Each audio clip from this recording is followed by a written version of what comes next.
جالي تروما. هما بس على ما تعمل سبسكرايب وبعدين احكي لك ايه اللي حصل اساسا. في نصيحه غير مباشره.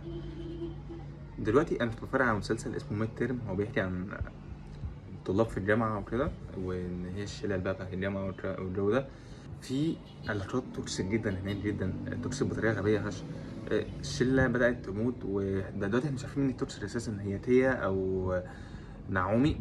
انا كنت في الاول شاكك في نعومي 100%، وبعدين قلت لا تيا. انا حرفيا انا اتلخبطت، انا مش عارف مين.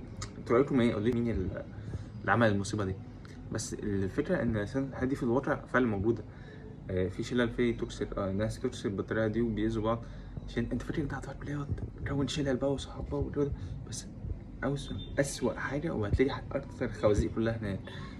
بعيد عن صحاب الكليه، ما تصاحبوش اي حد. ركزوا عشان بدل ما تلاقي نعومي ولا تلاقي في حياتك، تقول لنا في الكومنتات، وقولوا لنا لو عندكم صحاب في الجامعه زي دول، نطلع نتكلم عنهم في الكومنتات. و تعمل سبسكرايب عشان نشوف مين اللي عمل هنا.